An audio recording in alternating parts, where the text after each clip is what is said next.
రెండవ కొరింథీయులకు రాసిన పత్రిక నుంచి మరి మరోసారి దేవుడు మనకు 2026వ సంవత్సరపు జనవరి నెల 1వ తారీఖున ప్రభువు ఈ దినం వరకు కాపాడి రక్షించినందుకు, పోషించినందుకు, సంరక్షించినందుకు ప్రభువునికి మహిమ ఘనత యుగయుగములు కలుగును గాక. అలాగే మనము ఇప్పుడు ఒక పాటలు పాడి పాటల ద్వారా దేవునికి మహిమపరిచాం. పిల్లలు కూడా చక్కటి నాట్యం ద్వారా మరి వాళ్ళు ప్రభువుని మహిమపరిచారు. అందరూ బట్టి దేవునికి స్తోత్రం. రెండవ కొరింథీయులకు రాసిన పత్రిక 5వ అధ్యాయము 17వ వచనము చదువుకుందాం. కాగా ఎవడైనను క్రీస్తునందున్న ఎడల వాడు నూతన సృష్టి, పాతవి గతించెను, ఇదిగో క్రొత్తవాయెను. ప్రార్థన చేసుకుందాం. స్తోత్రం దేవా, పరిశుద్ధుడా, మహోన్నతుడా, సర్వశక్తిగల దేవా, ఈ నూతన సంవత్సరములో అయ్యా మా ఉపదేశమును మాకు అనుగ్రహించమని, మాట్లాడుచున్న గ్రహించి లోబడుటకు మాకు శక్తిని, సామర్థ్యము దయచేయమని, నీ కృప చూపమని, బలపరచమని యేసు క్రీస్తు నామంలో స్తుతించి ప్రార్థించి వేడుకొనుచున్నాము తండ్రి. ఆమేన్, ఆమేన్, ఆమేన్. పిల్లలందరూ కూర్చోవాలి, నిలబడదు, బయటికి పోవద్దు. మీరు దేనికి స్తోత్రం కలుగును గాక. హల్లెలూయా. క్రీస్తునందు దేవుని బిడ్డలారా, ఇక్కడ మనం చదువుకున్న లేఖన భాగంలో ఎవడైనను క్రీస్తునందు ఉన్న ఎడల వాడు నూతన సృష్టి అన్నాడు. యేసు ప్రభునందు ఉన్నవారు ఆ నూతన సృష్టి అనే మాట రాయబడింది. పాతవి గతించెను, ఇదిగో క్రొత్తవాయెను. ఇక్కడ సృష్టి గురించి, నూతన సృష్టి, నూతన సంవత్సరంలో ఉన్నాం. నూతన సంవత్సరంలో ఈ సందర్భోచితంగా నేర్చుకోవాల్సిన ఆత్మీయ సత్యాలు ఎన్నో ఉన్నాయి. కాబట్టి కొన్ని విషయాలు నేను చెప్పి ముగిస్తాను. దయచేసి ఇక్కడ ఎవడైనను క్రీస్తునందు ఉన్న ఎడల వాడు నూతన సృష్టి. నూతన సృష్టి అన్నాడంటే పాత సృష్టి ఉన్నదని అర్థం. కొత్త ఇల్లు అంటే పాత ఇల్లు కూడా ఉంటుందని అర్థం. అలాగే కొత్త సంవత్సరం అంటున్నామంటే పాత సంవత్సరం కూడా ఉన్నదని అర్థం. నూతన సృష్టి అని చెప్పాడంటే పాత సృష్టి ఉంది. కనుక మనము క్రీస్తునందు ఉన్నవారు, మనము నూతన సృష్టిగా ఉండాలని ఈ వాక్యం మనకు స్పష్టంగా బోధిస్తుంది. పాత సృష్టి అంటే మనకు జ్ఞాపకం రావాల్సింది ఆది కాండంలో మన 1వ అధ్యాయంలో పాత సృష్టి గురించి మనకు కనబడుతుంది. దేవుడు భూమి ఆకాశము ఈ సృష్టిని ఎలా సృష్టించాడో అక్కడ రాయబడి ఉంది. ఒకసారి మీరు దేవుడు తన ఈ సృష్టిని, భూమి ఆకాశంలో వాటిలో ఉన్న అన్నిటినీ 6 దినములలో దేవుడు సృష్టించాడు. 7వ దినమున విశ్రాంతి తీసుకున్నాడు. అలాగే ఆది కాండంలో మనం చూస్తే మొట్టమొదటిగా దేవుడు, అలాగే 3వ వచనం చూస్తే దేవుడు వెలుగు కమ్మని పలకగా వెలుగు కలిగెను. 2వ వచనం భూమి నిరాకారముగాను శూన్యముగాను ఉండెను, చీకటి అగాధ జలము పైన కమ్మి ఉండెను, దేవుని ఆత్మ జలముల పైన అలాడుచుండెను. దేవుడు వెలుగు కమ్మని పలకగా వెలుగు కలిగెను. అంటే మొట్టమొదటి దినమున దేవుడు ఈ భూమి నిరాకారంగా ఉంది, శూన్యంగా ఉంది, చీకటి ఉంది. అలాగే భూమి దానిపైన జలాలు, నీళ్లున్నాయి, దానిపైన చీకటి కమ్మి ఉన్నది. ఆ చీకటిలో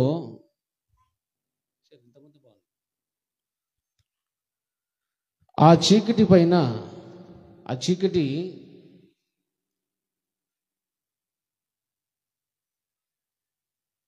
ఉన్నప్పుడు దేవుడు ఏమి పలికాడంటే వెలుగు అనే చీకటిలో దేవుడు ఏమి పలికాడు?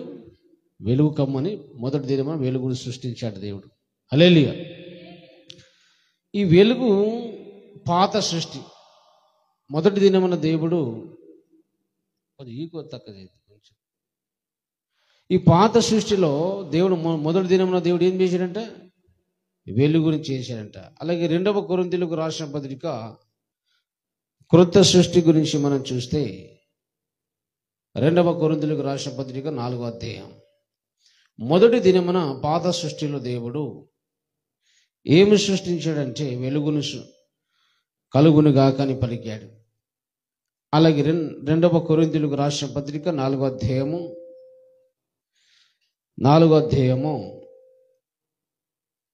5వ వచనం ఒకసారి మీరు చూడండి. అంధకారముల నుండి వెలుగు ప్రకాశించును గాక అని పలికిన దేవుడే అంధకారంలో నుండి వెలుగు ప్రకాశించును గాక అని ఎక్కడ పలికాడు? ఆది కాండము మొదటి అధ్యాయంలో మొదటి దినమున పలికాడు. ఆ విషయాన్ని అపోస్తులైన పౌలు భక్తుడు ఇక్కడ ఉడ్డగించున్నాడు. అంటే మొదటి దినమున దేవుడు చీకటిలో వెలుగు కలుగును గాక అని పలికాడు కదా. ఆ మాటను తీసుకొని దేవుడు తన మహిమను గురించిన జ్ఞానము, పిల్లలు చూడండి, దూరం జరగండి.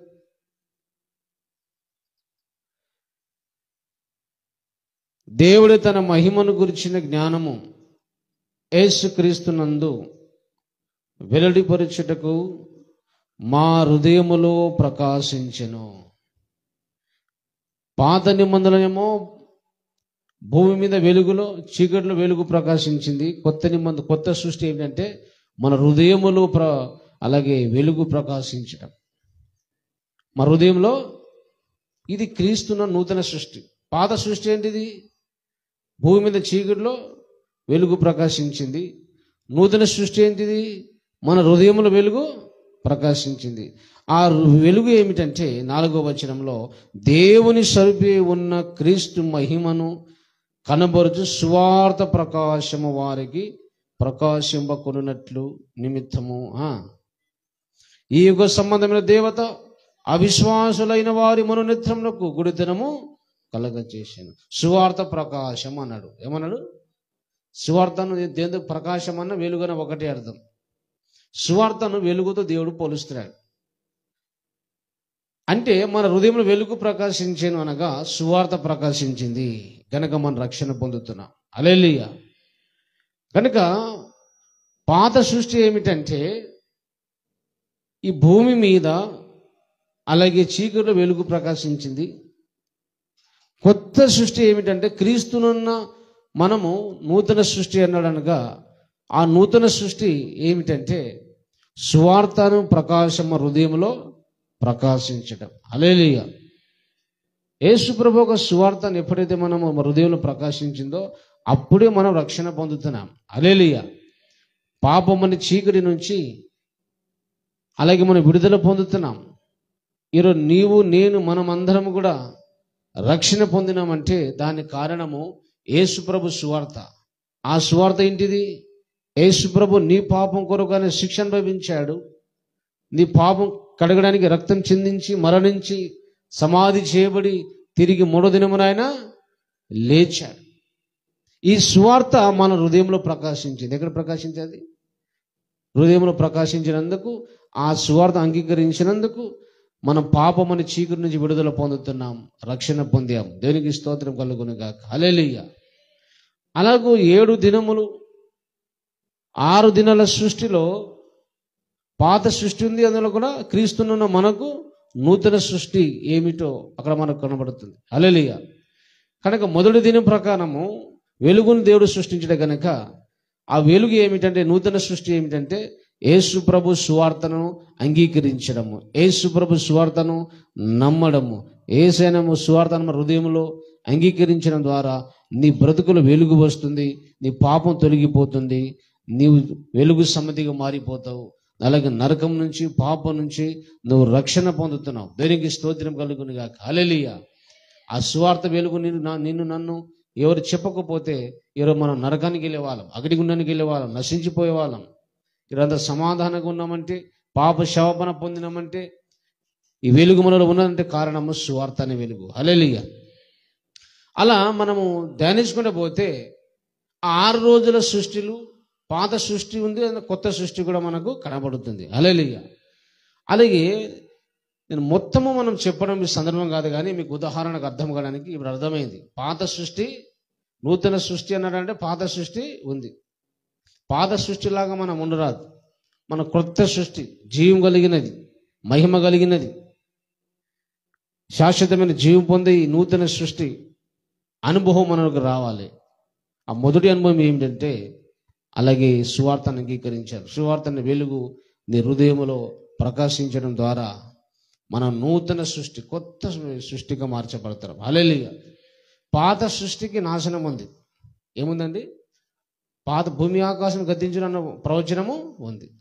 కానీ యేసు ప్రభు సువార్తను నమ్మిన వారికి నాశనం ఉందా? శాశ్వతమైన జీవం ఉంది. ఏముంది? ఏముంది చెప్పండి? పాత సృష్టికి అంతం ఉంది, కానీ నూతన సృష్టికి అంతము లేదు. కాబట్టి దీని పిల్లలు, అలాగే మనం చెప్పుకుంటూ పోతే ప్రతి దినానికి నూతన సృష్టి అనుభవం మనకు ఉంది. కానీ నేను 4వ అధ్యాయంలో 4వ దినం గురించి నేను మాట్లాడి ముగిస్తాను. అన్ని ధ్యానించడం సందర్భం కాదు, టైం కాదు, సమయం సరిపోదు. కనుక ఆది కాండము 4వ అధ్యాయము, మొదటి అధ్యాయము 4వ దినమున దేవుడు సృష్టించిన సృష్టిని మనం జ్ఞాపకం చేసుకుందాం. ఒకసారి మీరు జ్ఞాపకం చేసుకోండి. 16వ వచనంలో చూడండి. 4వ దినమున దేవుడు ఏమేమి సృష్టించాడో ఒకసారి మనం జ్ఞాపకం చేస్తాం. 15వ వచనం, భూమి మీద వెలుగునిచ్చుటకు అవి ఆకాశము మందు జ్యోతులై ఉండుగాకని పలికెను, ఆ ప్రకారం ఆయను. దేవుడు ఆ 2 గొప్ప జ్యోతులను, అనగా పగటిని ఎలుటకు పెద్ద జ్యోతిని, రాత్రిని ఎలుటకు చిన్న జ్యోతిని, నక్షత్రమును చేసెను. దేవుడు 4వ దినమున, పాత సృష్టిలో 4వ దినమున దేవుడు ఏం సృష్టించాడు చెప్పండి? ఒకటి పెద్ద జ్యోతిలో, అంటే పెద్ద జ్యోతి అనగా సూర్యుడు, చిన్న జ్యోతి అంటే చంద్రుడు. అలాగే రాత్రి ఎలుటకు చంద్రుడు నక్షత్రం సృష్టించాడంట. అలాగే పగలు అలాగే వెళ్ళడానికి, వెలుగునీయడానికి అలాగే దేవుడు, అలాగే సూర్యుని దేవుడు సృష్టించాడు. హల్లెలూయా. ఇది పాత సృష్టి. ఏం సృష్టి అది? నూతన సృష్టి ఏంటిది? నూతన సృష్టి ఎవరంటే, ఈ సూర్యుడు అంటే ఎవరంటే మన నీతి సూర్యుడు, మన యేసుప్రభు. ఎవరు చెప్పండి? సూర్యుడు ఎవరు? యేసుప్రభు, అందులో సందేహం లేదు. చంద్రుడు అంటే ఎవరు? మరి చంద్రుడు అంటే ఎవరు? నక్షత్రాలు అంటే ఎవరు? ఒకసారి మీరు చూడండి, ప్రసంగి గ్రంథంలో, పరమగీతం గ్రంథంలో ఒక మాట ఉంది. చంద్రుడు పాత నిబంధనలో ఈ చంద్రుడు రాత్రిపూట చీకట్లో వెలుగునిస్తాడు. నక్షత్రాలు కూడా రాత్రిపూట వెలుగుట కానీ చీకట్లో వెలుగునిస్తాయి. ఈ నక్షత్రములు అంటే కొత్త సృష్టి ఏంటిది? చంద్రుడు అంటే నూతన సృష్టి ఏది? ఒకసారి మీరు చూడండి. మనం పరమ గీతంలో మనం చూసినప్పుడు దేవుడు ఒక మాట మనము చూస్తాం. పరమగీతం గ్రంథము 6వ అధ్యాయము 18వ వచనం, తన సంఘం గురించి అలాగే చెబుతున్నాను. 6:10 స్త్రీని దేవుడు సంఘంతో పోల్చాడు కనుక, సంధ్యరాగము చూపట్టుచు చంద్రబింబమంత అందము గలదై, సూర్యుని అంత సత్యమును కలలను గలదై, వ్యూహిత సైన్య సమభీకర రూపిణినగు ఈమె ఎవరు?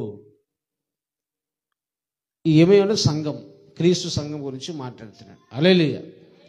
కనుక చంద్రబింబం అంత అందం గలది అనగా చంద్రునితో సంఘానికి దేవుడు పోల్చాడు. హల్లెలూయా. ఎంత పోల్చాడు చెప్పండి? సంఘము చంద్రబింబమునితో పోల్చాడు. అంటే అక్కడ పాత సృష్టిలో చంద్రుడు అనగా కొత్త సృష్టిలో చంద్రుడు అంటే సంఘము. ఎవరు చెప్పండి? సంఘము. ఈ చంద్రుడు ఎప్పుడు ప్రకాశిస్తాడు? పగలా రాత్రి?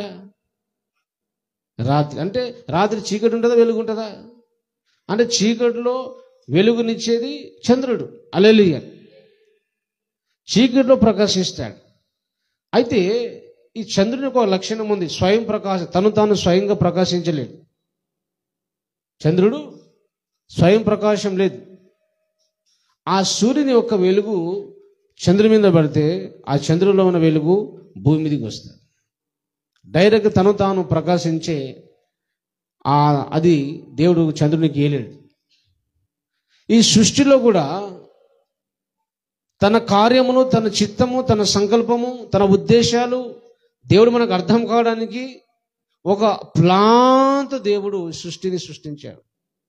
ఈ సృష్టిని గురించి ధ్యానిస్తే దేవుని జ్ఞానము, దేవుని మహిమ, దేవుని ప్రేమ, దేవుని చిత్తము, దేవుని సంకల్పం అంతా కూడా ఈ సృష్టిలో మనం ధ్యానించినప్పుడు మనకు అర్థమవుతుంది. ఒక ప్లాన్ ప్రకారం దేవుడు చేశాడు, ఉట్టిగా గుడ్డిగా చేయలేడు ఆయన. కాబట్టి చంద్రునికి స్వయం ప్రకాశం అనేది లేదు. సూర్యుని యొక్క వెలుగు ఎవరి మీద పడుతుంది? చంద్రుని మీద. ఆ చంద్రులో ఉన్న వెలుగు ఎక్కడ వస్తుంది? భూమి మీదకి వస్తుంది. అందుకే 15 రోజులు వెలుగు ఉంటుంది, 15 రోజులు చీకటి. అనగా ఈ సూర్యునికి చంద్రునికి మధ్య భూమి అడ్డం వస్తుంది కాబట్టి ఆ 15 రోజులు చీకటిగా అమావాస్యగా ఉంటుంది. హల్లెలూయా. కాబట్టి అమావాస్య అనగానే మరి భయపడాల్సిన అవసరం లేదు. అమావాస్య ఏం చేయొద్దు, భయపడొద్దు. ఆ దేవుని సృష్టిలో జరుగుతున్నది కార్యం. భూమి అడ్డం వస్తుంది కాబట్టి అలాగే 15 రోజులు చంద్రునికి సూర్యునికి మధ్య భూమి అడ్డం వస్తుంది కాబట్టి అలాగే అది ప్రకాశించకుండా అది చీకటిగా ఉంటుంది. హల్లెలూయా. కాబట్టి సూర్యుడు ఒక వెలుగు చంద్రుడి మీద పడుతుంది, చంద్రుడేమో భూమి మీద వెలుగునిస్తాడు. హల్లెలూయా.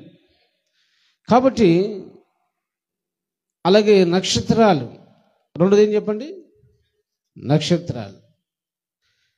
అలాగే 2వ కొరింథీయులకు రాసిన పత్రిక 3వ అధ్యాయం అందరూ మీరు చూడాలి జాగ్రత్తగా. ఈ విషయాన్ని మీరు జ్ఞాపకం చేసుకొని ధ్యానించుకొని మనసులో పెట్టుకొని దాన్ని అనుసరిస్తే మీరు గొప్ప బహుమానం పొందుతారు.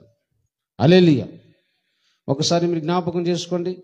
2వ కొరింథీయులకు రాసిన పత్రిక 3వ అధ్యాయము 18వ వచనం చూడండి. మనమందరము ముసుగులేని ముఖముతో ప్రభు యొక్క మహిమను మనమందరం ముసుగులేని ముఖం ఎందుకు అన్నాడు అంటే, పాత నిబంధన మోషే సీనాయి కొండ మీద దేవుని మహిమతో నింపబడి తన ముఖము ప్రకాశించినప్పుడు ముసుగేసుకున్నాడు. కానీ కొత్త నిబంధన సంఘము ముసుగేసుకోవద్దు, దేవుని మహిమ లోకంలో ప్రకాశించాలి. ప్రభు యొక్క మహిమను దేని చెప్పండి? ప్రభు యొక్క మహిమను అద్దము వలె ప్రతిబింపజేయుచు మహిమ నుండి అధిక మహిమను పొందుచు ప్రభువు ఆత్మ చేత ఆ పోలికగానే మార్చబడుచున్నాము. ప్రభు యొక్క మహిమను అద్దం వల్లే ప్రతిబింబ చేయాలి. ఏం చేయాలంటే ప్రతిఫలింప చేయొచ్చు. అంటే ప్రతిఫలింప చేయడం అంటే అద్దం వల్లే. అద్దం ఏం చేస్తుంది? ఇప్పుడు చూడండి, సూర్యుని వెలుగు అద్దం పట్టుకుంటే అద్దం మీద వస్తే అద్దం నుంచి వెలుగు ఎక్కడ పోతుంది? వేరే వాళ్ళకు వేడొచ్చు, లేక వేరే స్థలంలో ఆ వెలుగు పోతుంది అద్దం వల్లే.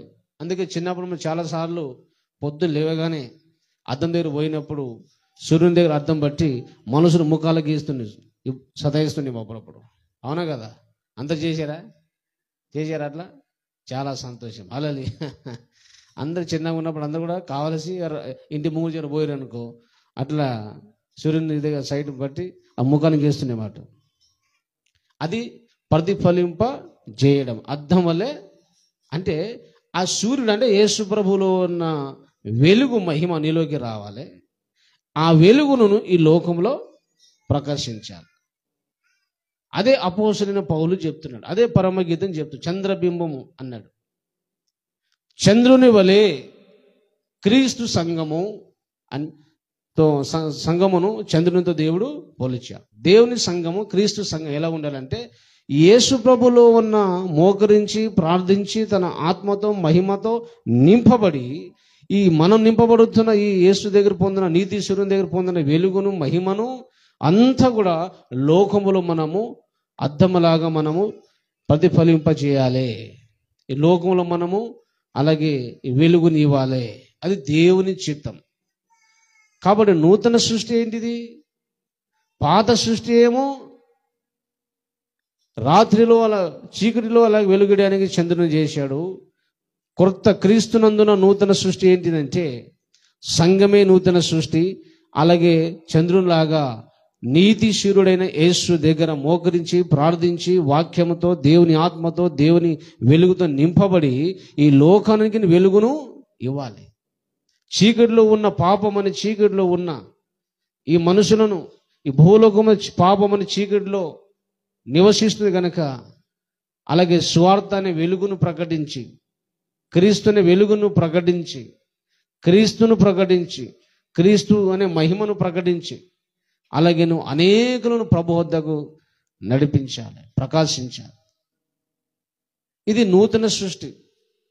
క్రీస్తునందున మనము చేయాల్సిన ఇది నూతన సృష్టి. అందరు నూతన పరచబడాలి. 100% అందులో అవకాశం లేదు, మినాయింపు లేదు. కంపల్సరీగా ప్రతి విశ్వాసి సంఘంలో ఉన్న ప్రతి ఒక్కడు కూడా అలాగే జీవిత కాలం అంతా కూడా మీరు చంద్రునిలాగా ఈ లోకమని చీకటిని పాపమని చీకటిలను ప్రకాశిస్తూనే ఉండాలి. హల్లెలూయా. సూర్యుడు మానకుండా ఉన్నాడా?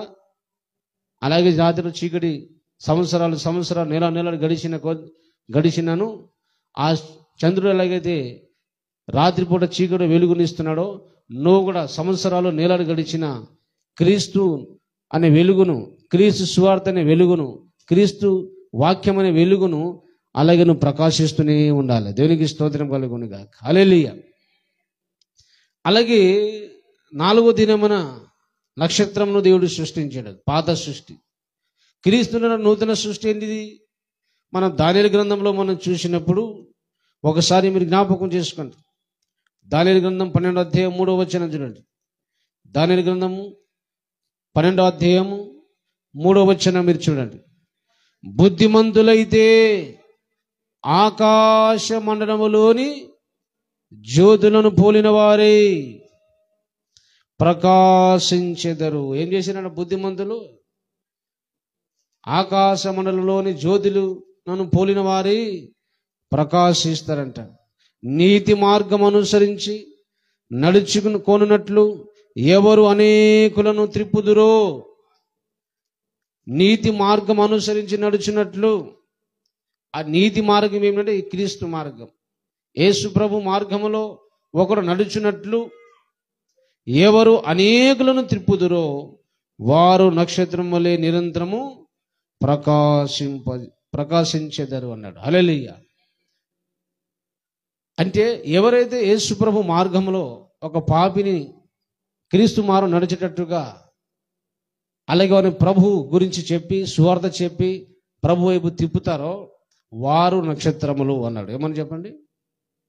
ఎవరు నక్షత్రం? ఎవరు? పాత సృష్టిలేమో ఆకాశంలో నక్షత్రాలు ఉన్నాయి. నూతన సృష్టి ఏంటిది? యేసు ప్రభునందు విశ్వాసం ఉంచిన నీవు యేసు ప్రభు సువార్త ప్రకటించి వాక్యం ప్రకటించి క్రీస్తుని ప్రకటించి అనేకులను యేసు వైపు తిప్పితే, ఒక పాపిని దేవుని వైపు తిప్పినప్పుడు, ఒక పాపిని నిజమైన దేవుని వైపు తిప్పినప్పుడు నువ్వు నక్షత్రము. ఇది నూతన సృష్టి. హల్లెలూయా. నూతన సృష్టిగా నీవు ఉండాలి. ఇంకా నువ్వు మౌనంగా సువార్త ప్రకటించకుండా క్రీస్తును ప్రకటించకుండా నువ్వు మౌనంగా ఉంటున్నావు అంటే ఇంకా నువ్వు పాత సృష్టి. పాతై గతించిన మూలవాక్యం. పాతై గతించాను. దేవుని నమ్మకం ముందులాగా మనం ఉండరాదు. ఇప్పుడు మన క్రొత్త సృష్టి క్రీస్తు యేసునందు ఉన్న ఎడల వాడు నూతన సృష్టి అన్నాడు. నూతన సృష్టి. క్రీస్తు వెలుగును పొందిన, సువార్తను వెలుగును పొందినావు, రక్షణ పొందిన నీవు ఆ వెలుగును ఈ లోకానికి ఇవ్వాలి.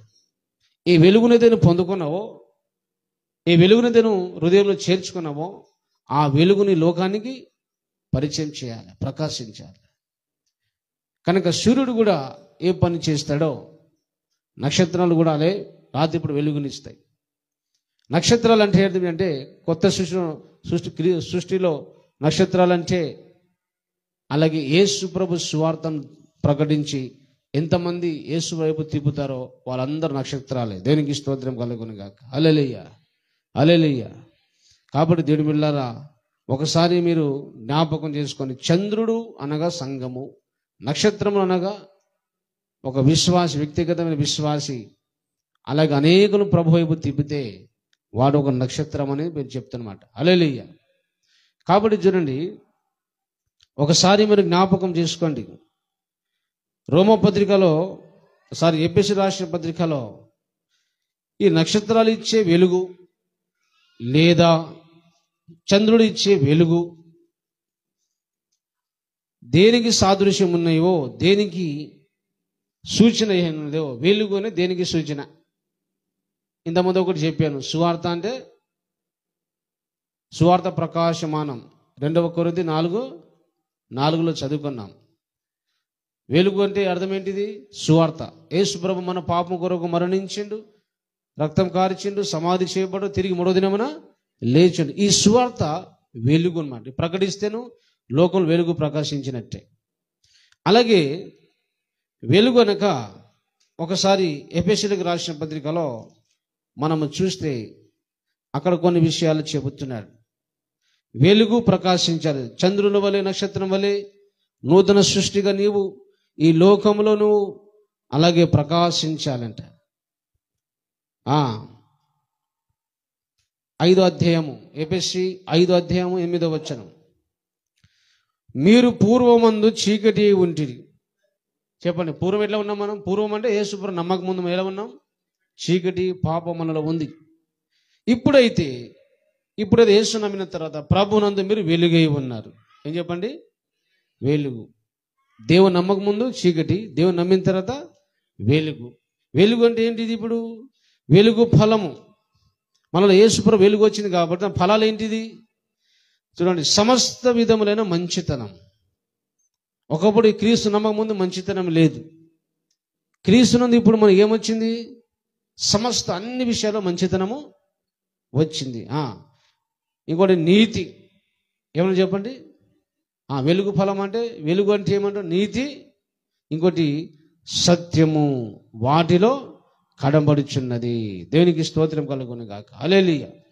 కనుక వెలుగు అనగా నీతి, వెలుగు అనగా మంచితనం, వెలుగు అనగా సత్యం. హల్లెలూయా. ఏం చెప్పండి? సత్యం. అంటే ఈ లోకంలో మనము ఏం ప్రకటించాలంటే నీతిని ప్రకటించాలి. ఏం చెప్పాలి? నీతిని ప్రకటించాలి, మంచితనమును ప్రకటించాలి, అలాగే సత్యమును ప్రకటించాలి. సత్యం అనగా 2 రకాలు. ఒకటి వ్యక్తి రూపమైన సత్యం. యేసు ప్రభు నేనే సత్యం అన్నాడు. క్రీస్తును ప్రకటించాలి, అది వెలుగు. యేసు ప్రభు గురించి చెప్పు, యేసు ప్రభు మంచితనం గురించి చెప్పు, యేసు ప్రభు మహిమను చెప్పు, యేసు ప్రభు ప్రేమను గురించి చెప్పు, యేసు చేసే కార్యం గురించి లోకానికి చెప్పు, అది వెలుగు. రెండవదిగా యోహాను సువార్త 17:15 ప్రకారము నీ వాక్యమే సత్యం అన్నాడు. ఏమన్నాడు? అంటే వాక్యములో ఉన్న సత్యము అన్యులకు చెప్పలేము మనం. వాక్యంలో సత్యం క్రీస్తుని నమ్మిన తర్వాత క్రైస్తవులకు చెప్పాలి సత్యం. బైబిల్లో ఉన్న సత్యం క్రీస్తులో నమ్ముకున్న బిడ్డలు కూడా ప్రతి విషయంలో సత్యాన్ని మనం ప్రకటించాలి, అది వెలుగు. హల్లెలూయా. క్రీస్తునే సత్యం ప్రకటించాలి, వాక్యమనే సత్యం ప్రకటించాలి, సువార్తని వెలుగును ప్రకటించాలి, మంచితనం అని వెలుగును మనం ప్రకాశించాలి, నీతి అని అలాగే వెలుగును మనం ప్రకాశించాలి. ఇవన్నీ సంఘము ద్వారా, ప్రతి విశ్వాస ద్వారా లోకంలో వెలుగును మనం ఇస్తూనే ఉండాలి. ఇది క్రీస్తునందు ఉన్న నూతన సృష్టి. హల్లెలూయా. కాబట్టి పిల్లారా, దీనికి ఆప్షన్ లేదు, మినహాయింపు లేదు. 100% చదువు వచ్చినా రాకపోయినా నువ్వు తప్పకుండా ఒక నక్షత్రంలాగా చంద్రులాగా ఈ లోకములో ప్రకాశించాలి. ఎందుకంటే క్రీస్తునందున ఉన్నవాడు ప్రతివాడు నూతన సృష్టి అన్నాడు. హల్లెలూయా. నూతన సృష్టి అంటే ఖచ్చితంగా యేసుప్రభు నమ్ముకున్న నీవు, క్రీస్తులో ఉన్న నీవు 100% ప్రతి ఒక్క వ్యక్తికి ఒక పాపి సువార్త ప్రకటించు. యేసుప్రభు గురించిన సువార్త ప్రకటించు.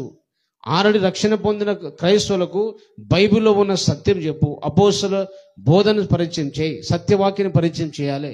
చాలామంది యేసుని నమ్ముకున్నారు కానీ వాళ్ళకు సత్యవాక్యం తెలియదు. ఆ సత్యవాక్యం ఏంటో నువ్వు అలాగే తెలియపరచాలి. ఈ రెండు కార్యం చేయాలి. ఇవన్నీ నువ్వు ప్రకటించాలి. ఇవన్నీ నువ్వు ప్రకటించినప్పుడు నువ్వు ఒక నక్షత్రంలాగా చంద్రులాగా ఉంటున్నావు. నిన్ను బట్టి దేవుడు సంతోషిస్తాడు, ఆనందిస్తాడు. ఎన్ని సంవత్సరాలు గడిచినా అలాగే నువ్వు సువార్త ప్రకటించకుండా, సత్యం ప్రకటించకుండా, నీతిని ప్రకటించకుండా, క్రీస్తుని ప్రకటించకుండా నువ్వు మౌనంగా ఉంటున్నావంటే ఇంకా నువ్వు పాత సృష్టిలో ఉన్నావు. ఇంకా ఎక్కడున్నావు? పాత సృష్టిలో ఉన్నావు. ఇంకా పాత గతించనంటాడు దేవుడు. యేసు క్రీస్తునందు ఉన్నవాడు ప్రతివాడు నూతన సృష్టి. ఇంకా మౌనం ఉండడానికి వీలు లేదు. వెలుగును ప్రకాశిస్తూనే ఉండాలి. ఏ చంద్రుడు కానీ అలాగే నక్షత్రాలు కానీ మేము అలసిపోయినాము కాబట్టి కొంత మాకు రెస్ట్ కావాలని చెప్పేసి ఒక నెల 2 నెలల వెలుగునీయకుండా ఉంటుందా? చెప్పండి. మనం కూడా రెస్ట్ లేదు. నీ జీవిత కాలం అంతా యేసు ప్రభునందు ఉన్నంత కాలం అంతా నువ్వు ఏం చేయాలి? ఈ వెలుగును ప్రకాశిస్తూనే ఉండాలి. దేవునికి మహిమ కలుగును గాక. హల్లెలూయా, హల్లెలూయా. యేసు ప్రభును సువార్త ప్రకటించు, సత్యమును ప్రకటించు, సత్యవాక్యాన్ని ప్రకటించు. ఈ 2026 సంవత్సరం అంతా కూడా నీ జీవిత కాలం అంతా కూడా నువ్వు మౌనంగా ఉండదు. నువ్వు మౌనంగా ఉన్నావంటే నువ్వు వెలుగుని ఇయడం లేదు, వెలుగును ప్రకాశించడం లేదు. ఇంకా నువ్వు పాత సృష్టిలో ఉన్నావు. కొత్త సృష్టిలో ప్రతి ఒక్క విశ్వాసి నోరు తెరుస్తూనే ఉండాలి. నువ్వు ఎక్కడ పోయినా క్రీస్తుని ప్రకటించు. ఎక్కడ పోయినా ఆ నమ్ముకున్న విశ్వాసులకు సత్యవాక్యం ప్రకటించు. నీతిని ప్రకటించాలి. అంటే ఈ లోకంలో కొంతమంది వ్యక్తులు నీ ఎదుట పాపం చేసినప్పుడు, చెడుతనం చేసినప్పుడు, సంఘములో ఉన్న విశ్వాసులు తప్పు చేసినప్పుడు, దేని వ్యతిరేకంగా పాపం చేసినప్పుడు వారిని నువ్వు స్ట్రేట్గా ఖండించాలి. ఏం చేయాలి చెప్పండి? ఖండించాలి. నువ్వు వెలుగు సంబంధి అయితే ఖండిస్తావు, చీకటి సంబంధి అయితే నువ్వు మౌనంగా ఉంటావు. ఎదుట ఏమైనా పాపం చేసినప్పుడు, తప్పు చేసినా నువ్వు మౌనంగా ఉంటున్నావు అంటే నువ్వు కూడా చీకటి సంబంధే. ఈ వాక్యం చూడండి ఒకసారి. ఎఫెసీ రాష్ట్ర పత్రిక చూడండి 5వ అధ్యాయం 10వ వచనం 11వ వచనం చూడండి. ఎఫెసీ 5వ అధ్యాయము 10వ వచనం 5:10. గనుక ప్రభుకేది ప్రీతికరమైనదో దానిని పరీక్షించుచు వెలుగు సంబంధుల వలె. ఎలా నడుచుకోవాలంట? నువ్వు వెలుగు సంబంధుల వలె నడుచుకోవాలి. వెలుగు సంబంధి ఏం చేస్తాడు? అది చెబుతున్నాడు 11వ వచనం. నిష్ఫలమైన అంధకార క్రియలలో పాలివారే ఉండక వాటిని ఖండించుడి. అంధకార క్రియలు అంటే ఏంటిది? దుష్టత్వము, దురాశ, చెడుతనము, శరీర పాపాలు అన్నీ అందులో వస్తాయి. ఆ అంధకార క్రియమును ఏం చేయాలి? నువ్వు ఖండిస్తే నువ్వు వెలుగు సంబంధి. సువార్త చెప్పడమే కాదు, నీతిని ప్రకటించిన మనగా పాపం చేసినప్పుడు మారు మనసు పొందు, సరి చేసుకో సోదరుడానికి కూడా నువ్వు చెప్పే దమ్ము నీకు ఉండాలి. ఆ ధైర్యం నీకు ఉండాలి. లేకపోతే నువ్వు క్రిస్టియన్ కాదు, విశ్వాసి కాదు. క్రీస్తున్న మన వారు ధైర్యవంతుడు, భయపడొద్దు. హల్లెలూయా. ఉంటే ఉంటాడు, లేకపోతే పోతాడు, అంతే. స్నేహం చేసినా చేయండి. తప్పును ఖండించాలి.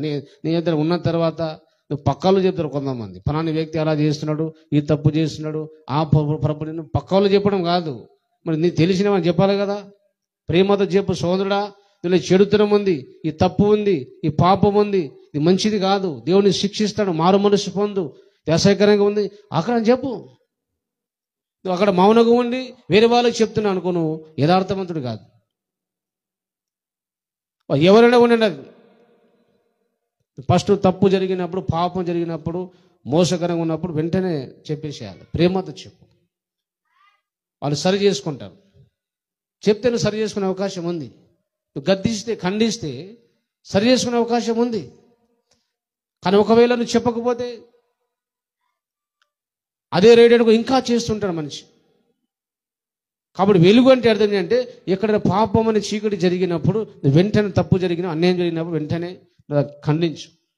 తర్వాత దిద్దుకుంటాడా సరి చేసుకుంటాడా అది వాని ఇష్టం, దేవుని ఇష్టం. కానీ నువ్వు మాత్రం ఏం చేయాలి?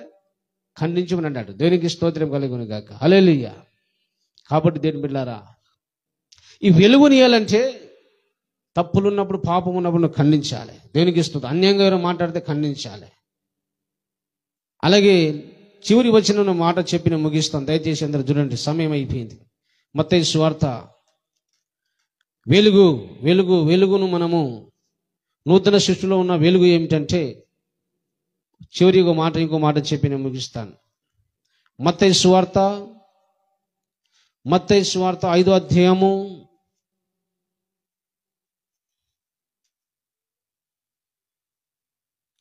16వ వచనం చూడండి. మనుష్యులు మీ సత్క్రియలను చూసి పరలోకమందున మీ తండ్రిని మహిమపరుచునట్లు వారి ఎదుట మీ వెలుగు ప్రకాశింపనీయుడి. మీ వెలుగును ఏం వెలుగు అంటున్నావు? మనుషులు మీ సత్క్రియలు ఏం చెప్పండి? మీ సత్క్రియలు, మీ మంచి క్రియలు, మీ మంచితనం, మీ దయ, కనికరం, క్షమాపణ, ప్రేమ, నీతి, న్యాయము, మీ యొక్క గుణాలు, మంచి మనసు, మంచి మాటలు, మీలో ఉన్న దయ, నీలో ప్రేమ అనేది ఈ లోకంలో చూపెట్టాలి. ఏం చేయాలి? లోకంలో చూపెట్టినప్పుడు మీలో సత్క్రియలు చూసి, మంచితనం చూసి, నీలో ప్రేమను చూసి, నీ సహాయం చూసి, నీ యొక్క క్షమాపణ చూసి ఈ లోకంలో చాలా మంది నీ పరలోకము తండ్రిని మహిమపరుస్తారు. ఏం చేస్తారు చెప్పండి? అబ్బా, ఎంత ప్రేమించిన అక్క, ఎంత ప్రేమించిన అన్న, ఎంత కనికరించి, ఎంత సహాయం చేసిన నాకు, మీ దేవుడు ఎంత గొప్పవాడు, దేవుడు ఎంత మంచి మనసు నీకు ఇచ్చినంటే ఎవరి మహిమ వస్తుంది? అది ఎవరి మహిమ వస్తుంది? మహిమ వస్తుంది. మనమందరం తీర్మానం చేద్దాం. ఏం తీర్మానం? నా బ్రతుకు ద్వారా ఎవరి ద్వారా చెప్పండి? మన క్యారెక్టర్, మన మాట్లాడే విధానం చాలా ప్రేమ, దయ, కనికరం కలిగి, నీతి కలిగి, యథార్థం కలిగి, పరిశుద్ధం కలిగి ఉంటే నీ సత్క్రియ, నీ క్యారెక్టర్ ద్వారా ఈ లోకంలో వెలుగును ఇవ్వాలి. మంచి క్యారెక్టర్ను దేవుడు ఎందుకు పోల్చాడు? వెలుగుతో పోల్చాడు. హల్లెలూయా. ఈ వెలుగు మీరు ఏం చేయాలి? ప్రకాశించాలి. దేవునికి స్తోత్రం కలుగును గాక. హల్లెలూయా. ఇప్పుడు చూడండి, పాత సృష్టిలో సూర్యుడిని చేశాడు దేవుడు, చంద్రుని చేశాడు, నక్షత్రాలను చేశాడు 4వ దినమన. మరి కొత్త సృష్టిలో ఏంటిది? క్రీస్తునందు ఉన్న ఎడల ప్రతివాడు మూలవాక్యం చదవండి ఒకసారి. 2 కొరింథీ 5వ అధ్యాయం 17వ వచనం. ఎవడైనను క్రీస్తునందు ఉన్న ఎడల వాడు నూతన సృష్టి, పాతయు గతించని, ఇదిగో క్రొత్తవాయెను. పాత సృష్టి అనుభవం ఉండదు మనకు. కొత్త సృష్టి క్రీస్తును ఉన్నాను మన అందరం కూడా నూతన సృష్టి. ఆ నూతన సూర్యుని చంద్రునిలాగా అలాగే యేసు ప్రభు అనే సూర్యుని దగ్గరను మోకరించి ప్రార్థించి వాక్యం ధ్యానించి వాక్యం నేర్చుకొని ఆ మహిమతో వాక్యం నింపబడి ఈ లోకంలో సువార్తను వాక్యాన్ని ప్రకటించాలి. అప్పుడు నూతన సృష్టి నువ్వు. అప్పుడు తండ్రికి మహిమ కలుగుతుంది. సువార్తన వెలుగు, సత్యమైన వెలుగు, నీతి అనే వెలుగు, అలాగే సత్క్రియలనే వెలుగును ఈ లోకంలో ప్రకాశిస్తే రేపు పరలోకం పోయిన తర్వాత మీరు గొప్పగా మహిమను, ఘనతను, ప్రభావమును, ఉన్నతమైన స్థానంలో దేవుడు పరలోకంలో ఉంచుతాను మీకు. హల్లెలూయా. బహుమానం కిరీటం ఉట్టికిస్తాడా దేవుడు? అందరికి ఇస్తాడా? అందరు సమానంగా ఉండరు పరలోకంలో? చెప్పండి. పరలోకంలో అందరి విశ్వాసం ఇలా సమానంగా ఉండరు. అది గుర్తుపెట్టుకోండి. పరలోకంలో మామూలు మనుషులు ఉంటారు, గొప్ప వాళ్ళు ఉంటారు, స్థాయి భేదాలు ఎలా ఉన్నాయి ఈ లోకంలో అలాగే ఉంటారు. గొప్ప వాళ్ళు ఉన్నారు, ధనవంతులు ఉన్నారు, మీడియం ఫ్యామిలీస్ ఉన్నారు. అలాగే పరలోకం అలాగే ఉంటారు. మీరు చేసిన క్రియను బట్టి, నువ్వు చేసిన పనిని బట్టి, ప్రవర్తించిన విధానం బట్టి, నువ్వు చేసిన సేవను బట్టి, సహకారం బట్టి, దాన్ని బట్టి నీకు మహిమ స్థానంలో పరలోక దేవుడు నియమిస్తాడు.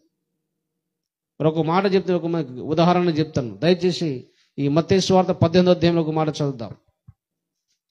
మత్తయి సువార్త 18వ అధ్యాయంలో ఒక మాట, పరలోకంలో మామూలు మనుషులు ఉన్నారు, గొప్ప మనుషులు కూడా ఉంటారు. నువ్వు పరలోకంలో గొప్పవాడిగా ఉండాలంటే ఇక్కడ మంచి సేవ చేయాలి, సాక్షిగా ఉండాలి, నమ్మకంగా లోబడాలి, నమ్మకంగా నువ్వు దేవుని దగ్గర సత్క్రియలు కలిగి ఉండాలి, నీతిగా ఉండాలి, న్యాయంగా ఉండాలి. ఈ లోకం శాశ్వతం కాదు. అసలైన జీవితం, అసలైన మన ఇల్లు, అసలైన దేశము మనకు పరలోకమందు ఉంది. ఇది యాత్రకు 4 రోజులు యాత్ర చేసి వెళ్ళిపోవాలి. అక్కడ ఏముండదు. ఇలా మరి ఏం తీసుకోపోవాలి, ఇక్కడ నుంచి ఇంకా వేరే వాళ్ళకి తీసుకోపోలేదు. అమెరికా పోవాలని తీసుకోపోవచ్చు, ఇండియా నుంచి వేరే దేశాన్ని మనం కొని పోవాలంటే ఇక్కడ నుంచి అక్కడి నుంచి కొన్ని వస్తువులు తీసుకుపోయే అవకాశం కొన్ని ఉన్నాయి. కానీ నువ్వు చనిపోయిన తర్వాత ఏమి రాదు, ఇక్కడే నాశనం అయిపోతుంది, ఇక్కడే పనిచేస్తుంది అది. కాబట్టి అసలైన జీవితం, నూతన దేశం, అక్కడ పరలోకంలో ఉంది. అది యేసుప్రభువును నమ్ముకున్న వాళ్ళకే, పాపం విడిచిపెట్టిన వారికే అక్కడ ఉంది.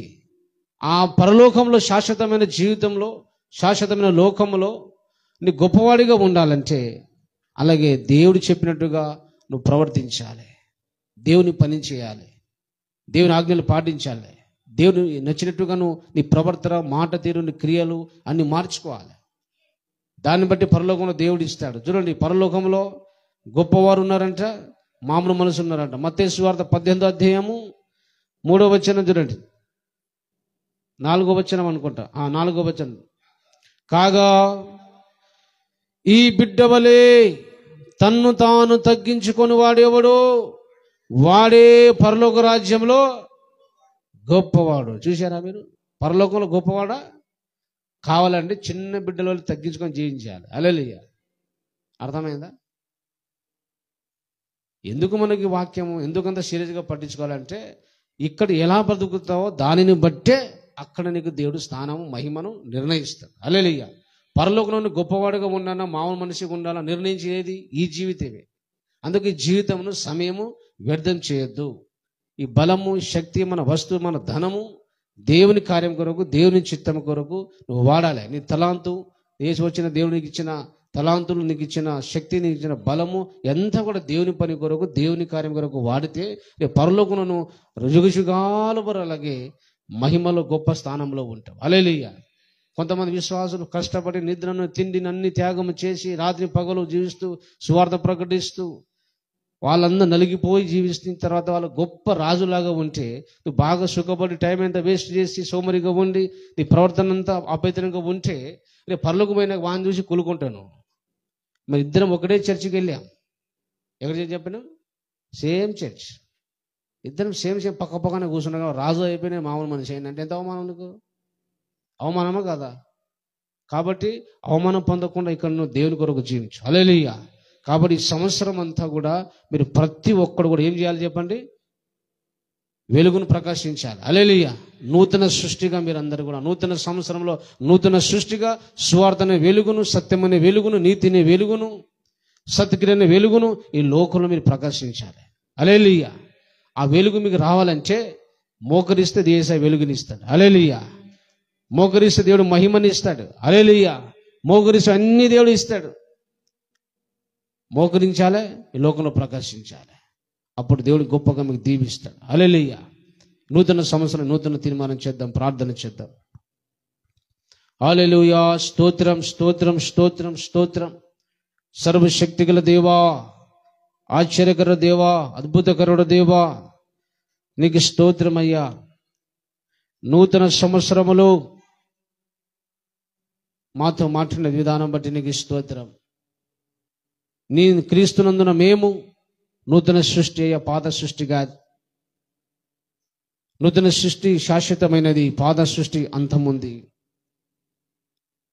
నూతన సృష్టిగా మేము మారాలని చెలవిచ్చినాం.